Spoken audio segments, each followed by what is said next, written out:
বলল বেলাল, সেটা কেমন আমল? বললেন, পয়গম্বর, আপনার থেকে আমি একদিন শুনেছি ওযু যদি চলে যায়, ওযু করা এটা সমস্ত নবীদের সুন্নাহ।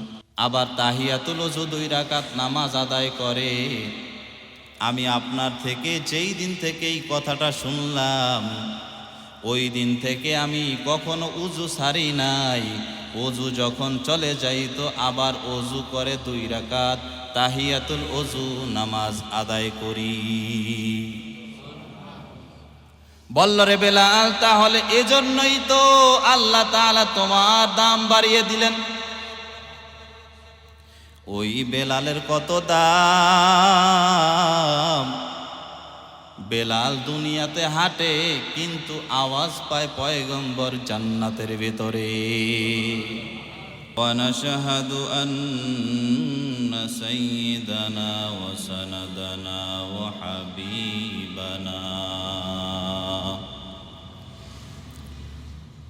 وحبيب ربنا وطبيبنا وطبيب قلوبنا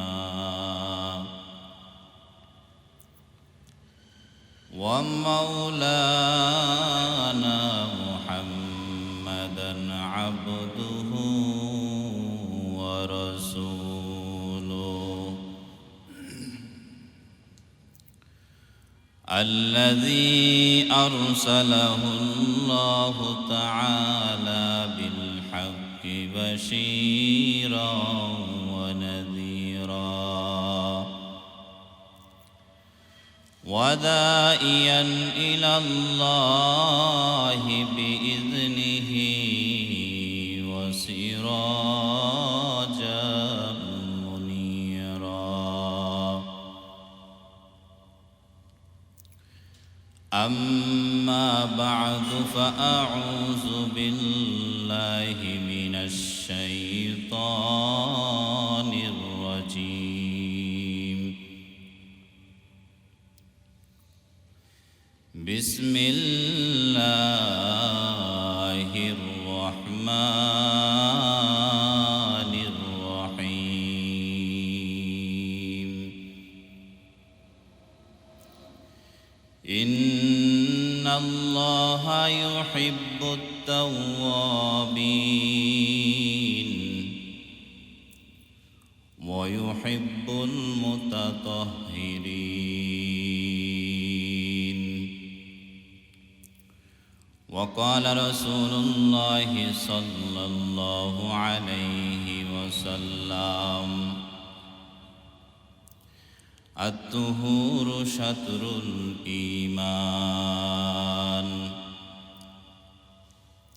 أو كما قال النبي عليه الصلاة والسلام. صدق الله مولانا العظيم وصدق رسوله النبي الكريم،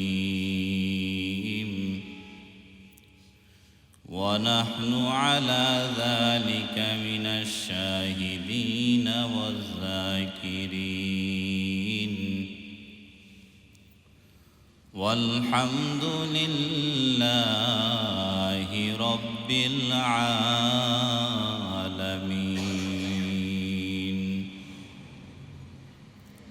يا أيها الذين آمنوا صلوا عليه وسلموا تسليما. اللهم صل على محمد وعلى آل محمد كما صليت على إبراهيم وعلى آل إبراهيم إنك حميد مجيد. اللهم بارك على محمد وعلى آل محمد كما باركت على إبراهيم وعلى آل إبراهيم إنك حميد مجيد. لا إله إلا الله لا إله إلا الله لا إله إلا الله لا إله إلا الله لا إله إلا الله لا إله إلا الله لا إله إلا الله.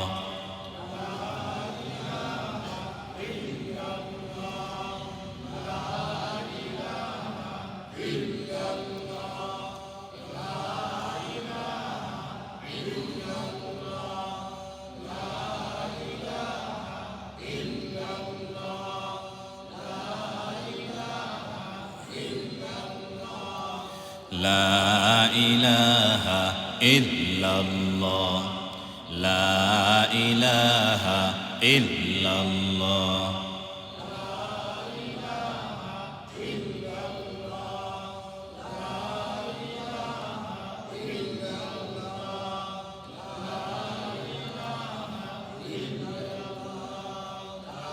আসমানের মালিক যেই আল্লাহ জমিনের মালিক সেই আল্লাহ লা ইলাহা ইল্লাল্লাহ লা ইলাহা ইল্লাল্লাহ লা ইলাহা ইল্লাল্লাহ লা ইলাহা ইল্লাল্লাহ লা ইলাহা ইল্লাল্লাহ.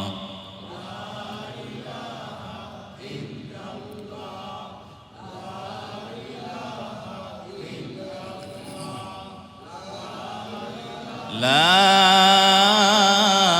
ইলাহা ইল্লাল্লাহ মুহাম্মাদুর রাসূলুল্লাহ সাল্লাল্লাহু আলাইহি ওয়াসাল্লাম. আলহামদুলিল্লাহ, মহান আল্লাহ পাকের লাখো কোটি শুকরিয়া। সমস্ত মুমিন মুসলমানের জন্য আজ সাপ্তাহিক একটি উত্তম দিন, শুক্রবার জুমার দিন। এই জুমার দিনে জুমার নামাজ আদায় করার উদ্দেশ্যে আল্লাহ পাকের লাখো কোটি শুকরিয়া। আল্লাহ পাক আমাদেরকে আল্লাহর ঘর মসজিদে আসার ও বসার তৌফিক দিয়েছেন। এজন্য সকলেই একবার কালিমাতুশ শুকর আদায় করি, আলহামদুলিল্লাহ।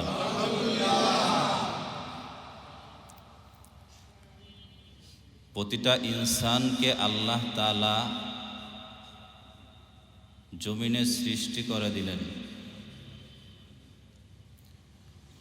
তবে ইনসানের ভিতরে দামি কিছু ইনসান আছে,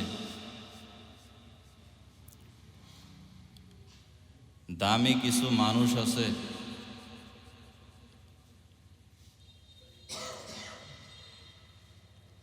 আল্লাহ তাআলা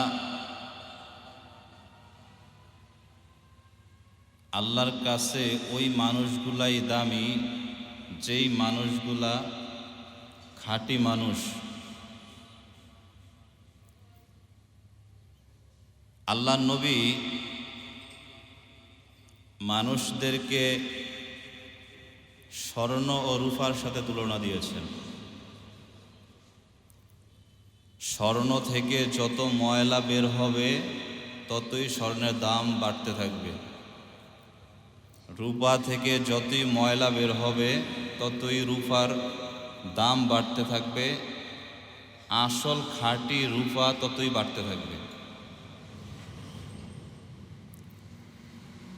মানুষের ভেতরেও কিছু মানুষ আছে খাঁটি মানুষ,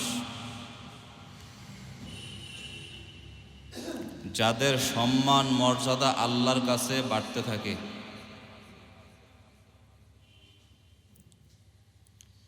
কেমন তারা? যারা সব সময় নিজে পবিত্র থাকে। পবিত্র থাকলে ফেরেশতারাও খুশি, আল্লাহও খুশি। আল্লাহ তাআলা পবিত্রতাকে ভালোবাসেন, কারণ তিনি নিজেই পবিত্র। ইন্নাল্লাহা ইউহিব্বুত তাওয়াবিন ওয়া ইউহিব্বুল মুতাতাহহিরিন। আল্লাহ তাআলা তাওবাকারীকে ভালোবাসেন এবং ওয়া ইউহিব্বুল মুতাতাহহিরিন, পবিত্রতাকেও তিনি ভালোবাসেন।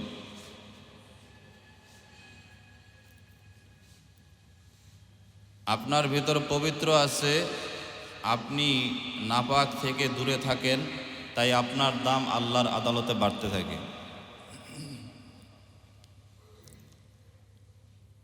এমনকি ফেরেশতারাও আপনার কাছে, আপনার সাথে থাকে যেই দুইজন ফেরেশতা, তারাও সন্তুষ্ট থাকে, আপনার প্রশংসা করতে থাকে।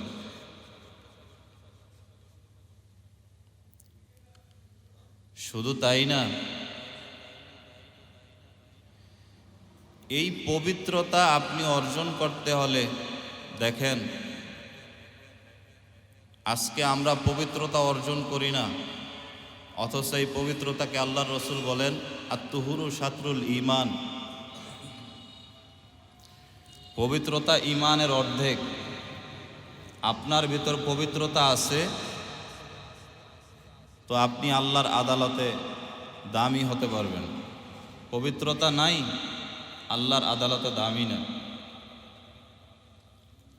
এই জন্য আপনার শরীরের যে পোশাকটা, এই পোশাকটা বলে গজ কত দিয়া, বলে অনেক দামি। এক গজের দাম 500 টাকা, 600 টাকা, 1000 টাকা।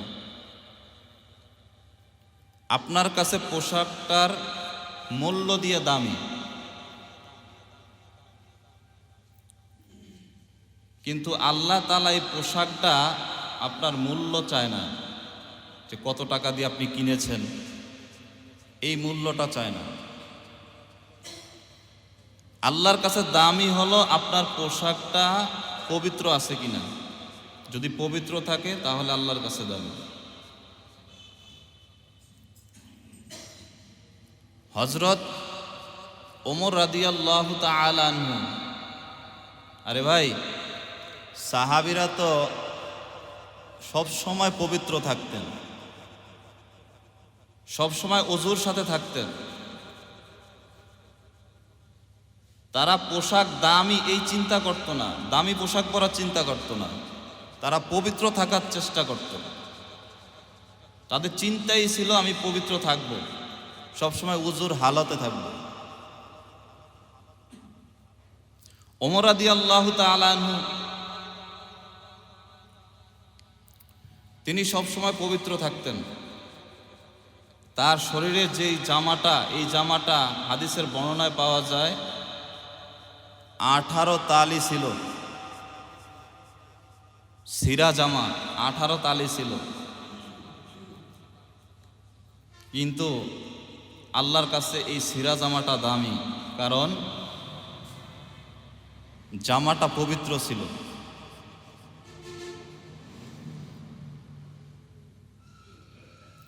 সাহাবা একরাম তারা সবসময় ওযুর হালতে থাকতেন, পবিত্র থাকতেন। এজন্যই আল্লাহর রাসূল বলেন ইন্নাল্লাহা তাইয়্যিবুন ইউহিব্বুত তাইয়্যিবা নাজিফুন ইউহিব্বুন নাযাফা। আল্লাহর রাসূল বলেন আমার আল্লাহ পবিত্র, আল্লাহ পবিত্রতাকেই ভালোবাসেন। নাযাফাতুন নাজিফুন, আল্লাহ তাআলা পরিচ্ছন্ন। ওয়ুহিব্বুন নাযাফা, ইউহিব্বুন নাযাফা, আল্লাহ পরিচ্ছন্নতাকে পছন্দ করেন, পবিত্র পরিচ্ছন্ন, কারণ আল্লাহ নিজেই তো পবিত্র। শুধু তাই না, আল্লাহ তাআলার কাছে বড় দামি, আমার আল্লাহ পবিত্র। এই গোটা দুনিয়াটা, এটার ভিতরে পবিত্র অপবিত্র আছে। এই গোটা রাষ্ট্র বাংলাদেশ, এটার ভিতরে পবিত্র অপবিত্র আছে। এই যে সমাজে চলাচল করতেছেন, বসবাস করতেছেন, এর ভিতরে পবিত্র অপবিত্র আছে। শুধু তাই না, আপনি যে পোশাক পরেন, এটার ভিতরেও পবিত্র অপবিত্র আছে। আপনার শরীরের ভিতরেও পবিত্র অপবিত্র আছে। আপনার এই পোশাকটা যদি পবিত্র থাকে, তাহলে এই পোশাকটাও হাদিসের ভাষায় পাওয়া যায়, এই পোশাকটাও আল্লাহর জিকির করতে থাকে। এই পোশাকের দাম আল্লাহর আদালতে বেড়ে যায়। যদি আপনার ভেতরে পবিত্রতা না থাকে, আল্লাহর আদালতে আপনার দাম নাই। আপনি ওযু করে নামাজ আদায় করতে হয়, যদি আপনার ভিতরে পবিত্রতা না থাকে, যতই আপনি সুন্দরভাবে নামাজ আদায় করেন না কেন, আপনার নামাজ কবুল হবে কি হবে না, কথা বলেন। যদি পবিত্র আপনি না হন, তাহলে যতই সুন্দর করে নামাজ আদায় করেন, আপনার নামাজ কবুল হবে না। কারণ আপনি ওযুর মাধ্যমে পবিত্র হতে হবে। আবার দেখা যায় আপনার উপর গোসল ফরজ হয়ে গেল, রাত 9টা 10টা বাজে গোসল ফরজ হয়ে গেল। আপনি এখন সকালবেলা সারা রাত নাপাক অবস্থায় থাকলেন, সকালবেলা 9টা 10টা বাজে গোসল করলেন, ফরজ গোসল। আল্লাহর রাসূল বলেন, এই যে আপনি নাপাক অবস্থায় ছিলেন, আপনার থেকে ফেরেশতারা দূরে সরে গেছে। যদি আপনি পাক থাকেন, আপনার শরীর পাক থাকে, জামা কাপড় পাক থাকে, বিছানাটা পাক থাকে, আপনি রাতের বেলা যদি ঘুমান, আল্লাহ রাসূল জানায়া দেয়, আপনি রাতের বেলা যদি ঘুমান, পাক পবিত্র হয়, তাহলে ফেরেশতারা আপনার খাটের চতুর্দিকে আপনাকে পাহারা দিয়ে রাখে।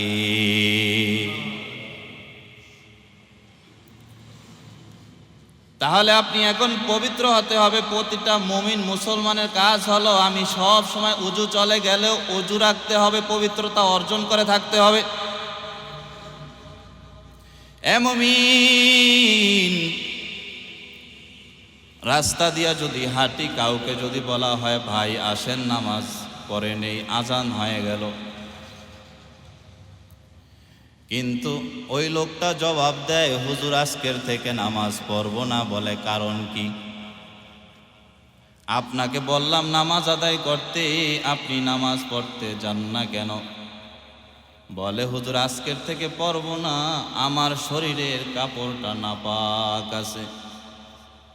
আরে বেটা, যদি নাপাক থাকে কাপড়, তাহলে এই নাপাক কাপড় কেন তুমি পরো?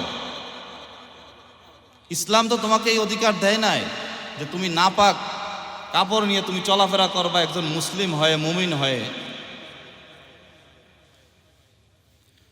শুধু তাই না, আপনি পবিত্র থাকেন, ওযু করেন, ওযু করলে কত ফজিলত জানেন? অজু করেন, অজু করলে আল্লাহর রসুল হাদিসের ভেতর বলেন, আপনি যদি অজু করেন, আপনি যখন চেহারাটা ধৌত করেন, যখন আপনি মুখ ধৌত করেন, তখন আপনার চোখ দিয়ে যে পানিগুলা পড়বে চেহারা থেকে, ওই যে পানি পড়বে, ওই পানির সাথে আপনার চোখের গুনাহগুলা ওই পানির সাথে ধীরে ধীরে ঝরে পড়ে যাবে। সুবহানাল্লাহ, একটু জোরে বলেন। শুধু তাই না, আল্লাহর রাসূল বলেন, কেউ যদি অজু করে, হাত ধোয়, হাত ধৌত করে, এই যে হাতের পানিগুলা আছে, এই পানিগুলার সাথে হাতের গুনাহগুলা ধীরে ধীরে ঝরে পড়ে যাবে। শুধু তাই না, আপনি যে উজু করলেন, পা ধৌত করলেন, এই যে পা ধৌত করলেন, পায়ের যে পানি, এই পানির সাথে আপনার গুনাহগুলা পানির সাথে ধীরে ধীরে চলে যাবে। আমাদের মাযহাবের এক ইমাম, ইমাম আবু হানিফা রাহমাতুল্লাহি আলাইহি, ইমামে আযম আবু হানিফা রাহমাতুল্লাহি আলাইহি দাঁড়িয়ে রইলেন। এক আল্লাহর বান্দা উজু করলেন, উজু করে এবার ইমামে আযম আবু হানিফা তাকে বললেন, তুমি জেনার গুনাহ করেছ। কত বড় আল্লাহওয়ালা! ওই ব্যক্তি বলতেছে, আপনি কিভাবে বললেন আমি জেনার গুনাহ করলাম? আমি জেনা করেছি, কিন্তু আমাকে তো কেউ দেখে নাই। আপনি বলতে পারলেন কিভাবে? ওই ব্যক্তি আশ্চর্য হয়ে গেলেন। বলল, রে ভাই, আমি মাত্র দেখতেছি তুমি উজু করেছ, ওজুর সাথে তোমার জেনার গুনাহ বেশে বেশে যাইতেছে। ওজুর পানির সাথে তোমার জেনার গুনাহ বেশে বেশে যাইতেছে, আমি দেখতেছি। ওজুকে এতটা গুরুত্ব দিতেন পয়গম্বরের সাহাবী আবু হুরায়রা রাদিয়াল্লাহু তাআলা আনহু। পয়গম্বরের সাহাবী আবু হুরায়রা ওযু করতেছেন। আমরা যদি ওযু করি তাহলে আমরা কোনই পর্যন্ত ধৌত করে নেই, কিন্তু আবু হুরায়রা বগল পর্যন্ত ধৌত করলেন। আবু হুরায়রা বগল পর্যন্ত ধৌত করার পর আরেকজন দেখে ফেললেন পেছন থেকে। বলল, রে আবু হুরায়রা, আপনি কেন বগল পর্যন্ত ধৌত করলেন? ওযু করলেন, বগল পর্যন্ত ধৌত করলেন। আবু হুরায়রা হঠাৎ চমকে গেলেন, আপনি দেখে ফেললেন আমি বগল পর্যন্ত ধৌত করেছি, এটা আপনি দেখে ফেললেন। আমি যদি আগে বুঝতাম, আমি যদি আগে জানতাম আপনি আমার পিছনে আছেন, তাহলে আমি কখনো বগল পর্যন্ত ধৌত করতাম না। কারণ হইল, আমি বগল পর্যন্ত ধৌত করেছি, এটা আপনি দেখেছেন, এখন আপনিও এই আমল শুরু করে দিবেন, এটা বেদাত হয়ে যাবে। আপনার থেকে আরেকজন দেখে ফেলবে, সে ওযু করবে, আবার আরেকজন দেখে ফেলবে, এটা গোটা উম্মতের মাঝে ছড়িয়ে যাবে। বলবে, এটা কে করছে? বলে, আবু হুরায়রা এই ওযু করেছে, বগল পর্যন্ত ধৌত করেছে, কিন্তু আমি বগল পর্যন্ত এজন্য ধৌত করি নাই। বলে, কেন আপনি বগল পর্যন্ত ধৌত করলেন? আপনি তো কোনই পর্যন্ত ধৌত করবেন। বলল, রে ভাই, আল্লাহর রাসূল এক হাদিসে বলেছেন, আল্লাহর রাসূল থেকে শুনলাম, হাসরের ময়দানে যেই বান্দা ওযু করবে, হাসরের ময়দানে তার ওই অজুর পানিগুলা যেই যেই অঙ্গে গিয়েছে ততটুক পর্যন্ত নূরের মতো ঝলমল করতে থাকবে। এই জন্য আমি আমার বগল পর্যন্ত ধৌত করি। এই যে আপনি হাত যে ধৌত করেন অজুর সময়, আপনার এই নখের ভিতরে গুনাহ আছে, আল্লাহর নবী বলেন। আপনি যে অজু করেন অজুর পানির সাথে এই নখের গুনাহগুলা ভেসে ভেসে চলে যায়। এরে আল্লাহর বান্দা, অজুর মতো অজু করতে হবে। আপনি পবিত্র থাকাটাই হলো আসল গুণ আপনার।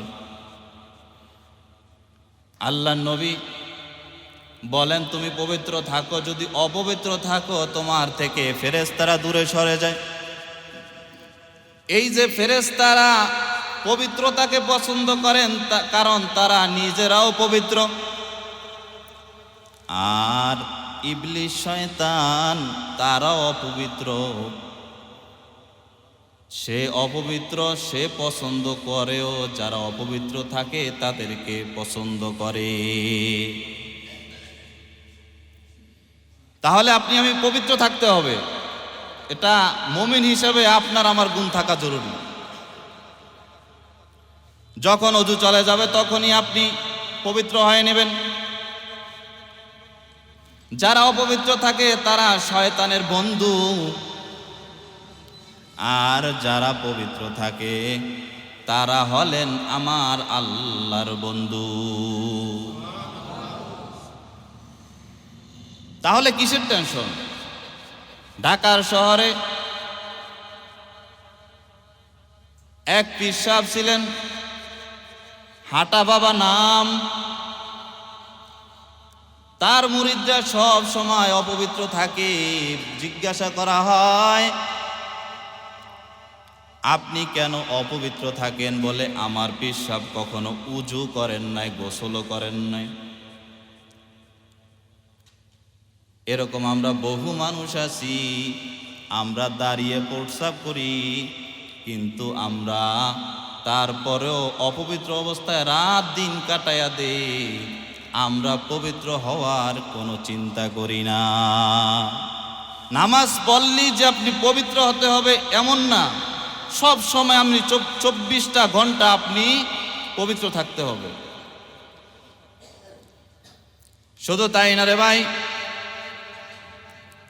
পবিত্র থাকার কারণে যদি ফেরেশতাদের কিছু খাসলত নিজের ভিতর চলে আসে, তাহলে আল্লাহ তাআলা ফেরেশতাদের চাইতেও আপনি ইনসানের দাম আল্লাহর আদালতে বাড়িয়ে দেয়। যেমন জ্বলন্ত প্রমাণ হযরত বেলাল রাদিয়াল্লাহু তাআলা আনহু। পয়গম্বরের সাহাবী বেলাল,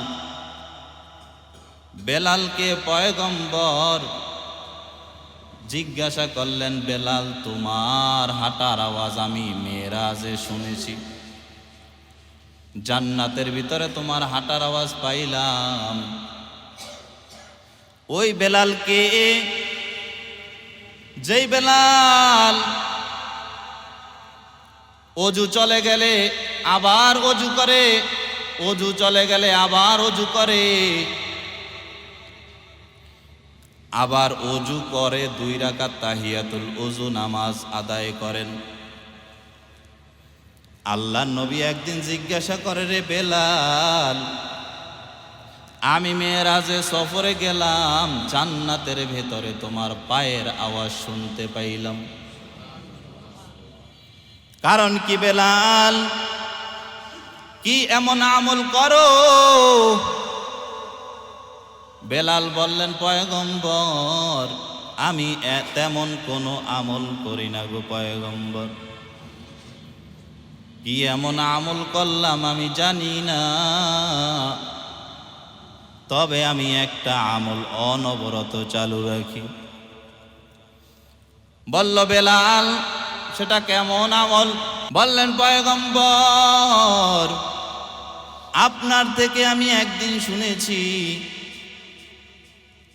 অজু যদি চলে যায় অজু করা এটা সমস্ত নবীদের সুন্নাহ। আবার তাহিয়াতুল ওযু 2 রাকাত নামাজ আদায় করে, আমি আপনার থেকে যেই দিন থেকে এই কথাটা শুনলাম ওই দিন থেকে আমি কখনো উজু ছাড়ি নাই। ওযু যখন চলে যাই তো আবার ওযু করে 2 রাকাত তাহিয়াতুল ওযু নামাজ আদায় করি। বলল রে বেলাল, তাহলে এজন্যই তো আল্লাহ তাআলা তোমার দাম বাড়িয়ে দিলেন। ওই বেলালের কত দাম! বেলাল দুনিয়াতে হাঁটে কিন্তু আওয়াজ পায় পয়গম্বর জান্নাতের ভেতরে। কিভাবে এত দাম আসলো? এই জন্য মুমিন আমরা হাঁটতে চলতে উঠতে বসতে সব সময় পাক পবিত্র থাকব। কারণ ঘরের ভিতরে আপনি চলাফেরা করেন, সেখানেও পাক পবিত্র আছে। আপনি পাক পবিত্র থাকার চেষ্টা করেন।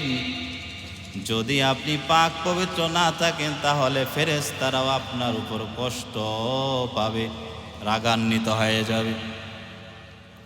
ফেরেশতারা আপনার উপর খুশি থাকবে যদি আপনি পবিত্র থাকেন।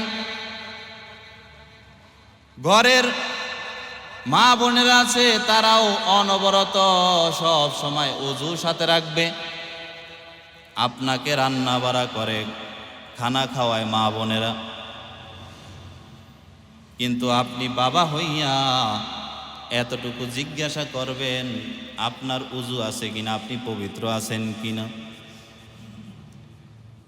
আপনি পবিত্র থাকলে আপনার ঘরের ফেরেশতারাও শান্তি পায়।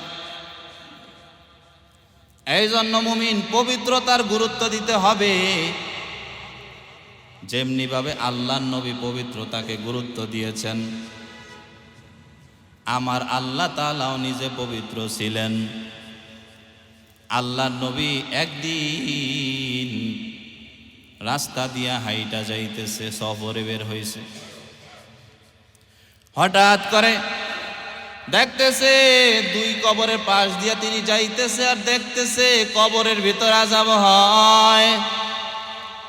আল্লাহর নবী বললেন, রে সাহাবীরা, এই 2 কবরের ভেতরে আযাব হইতেছে।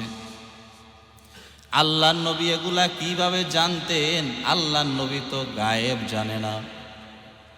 অনেকে বলতে পারে, হুজুর আল্লাহর নবী তাহলে গায়েব জানছে।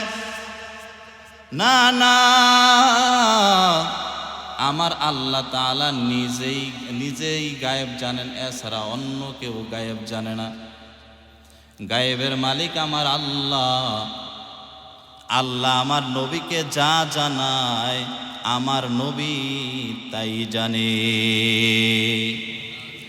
আলিমুল গায়বি ওয়াশ শাহাদাতি হুয়ার রহমানুর রহিম। আল্লাহু আকবার। আরে আল্লাহর বান্দা, ওই পয়গম্বর বললেন, এক কবরের বর্ণনা দিয়ে বললেন, এই কবরের ভেতরে আযাব চলতেছে। বললেন, নবী এই কবরের ভেতরে কেন আযাব চলতেছে? আল্লাহর নবী বললেন, রে সাহাবীরা, এই কবরের ভেতরে আযাব হয় কারণ সে কখনো পবিত্র ছিল না। এত গুরুত্ব। আপনি অপবিত্র থাকবেন, কবরে আযাব ভোগ করতে হবে।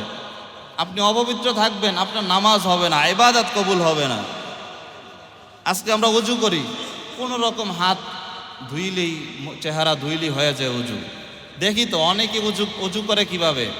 অনেকে মাস্টার্স পাস, অনেকে ডিগ্রি অর্জন করছে, কিন্তু আমরা ওযু ঠিক করে করতে পারি না। অতএব আমরা সকলেই ওযু কিভাবে করতে হয়, আপনারা যদি কেউ না জানেন, ইমাম আছে, জেনে নেবেন, কোনো সমস্যা নাই। আলেম ওলামা আছে, অভাব নাই, জেনে নেবেন। আল্লাহ তাআলা আমাদেরকে পবিত্রতা অর্জন করার তৌফিক দান করেন, বলুন আমিন।